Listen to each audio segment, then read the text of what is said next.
যারা বিএনপির জন্য নিজের জীবনটারে বিলাই দিতেছেন, যারা বিএনপির জন্য রাতের ঘুম হারাম কইরা খাওয়া দাওয়া সব বাদ দিয়া দলের জন্য লড়াই করে যাইতেছেন, যারা বিএনপির জন্য মায়ের দূর করতেছেন জামাতকে, আজকে এই ভিডিওটা তাদের জন্যই। অবশ্যই আমার এই ভিডিওটা সবাই বেশি বেশি করে শেয়ার করে দেবেন। দেখেন ভাই, আমি একটা কথা বলি কি, আপনারা যে এই যে সাধারণ জনগণ হইয়া সাধারণ জনগণের উপরে অত্যাচার করতেছেন, সাধারণ জনগণকে মায়ের দূর করতেছেন, দিন শেষে আপনারা কিন্তু কিছুই পাবেন না। আজকে ভাবেন আপনারা এত যুদ্ধ কইরা যারে রাজার আসনে বসাইলেন, যারে চেয়ারে বসাইলেন, সে কিন্তু ঠিকই চেয়ারে বসে আছে।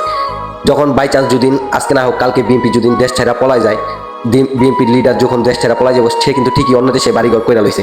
সে কিন্তু দেশ ছেড়া পলাইবো, তার কিন্তু সবকিছু পরিকল্পনা আছে, তার জন্য কিন্তু বিমানও রেডি আছে, তার জন্য কিন্তু গাড়িও রেডি আছে। আপনার জন্য কি আছে? আমি তো মনে করি আপনার জন্য জেলখানা ছাড়া আর কিছুই নেই। সেখানে শুধু অন্ধকার, মশায় কামড়, আর না খায়া থাকতে হবে, ঘুম হারাম করে, তাই না? ঘুমও আসতে পারবেন না, তাহলে কি লাভ ভাই? দলের ক্ষমতায় আনার জন্য যে ঘুম হারাম করে দিলেন, আবার দল ক্ষমতায় যাওয়ার পরও সেই ঘুম হারাম করে দিলেন, বিনিময়ে কষ্ট ছাড়া, যন্ত্রণা ছাড়া আর কিছুই পাবেন নাই দল করে। ভাই আমি কি, আপনি কি? আমার এই কথাগুলো আজকে সমস্ত আপনাদের জন্য। দেখেন, আমরা নিজেরা যুদ্ধ না করে আমরা নিজেরা ভালো থাকি। হ্যাঁ, আমরা ভোটার, আমরা ভোট দিব, আমরা যারে ভালো লাগবো তারই ভোট দেবো, কিন্তু নিজেরা এই যে ঝগড়া মারামারি, এগুলো ভাই আপনারা সবাই বাদ দিয়ে দেন, ঠিক আছে? তো আশা করি আমার এই ভিডিওটা যদি ভালো লাগে তাহলে বেশি বেশি করে শেয়ার করে দেবেন, যেন সবাই দেখতে পারে, সবাই বুঝতে পারে। সো আসসালামু আলাইকুম গাইস, সবাই ভালো থাকবেন, সুস্থ থাকবেন, আল্লাহ হাফেজ।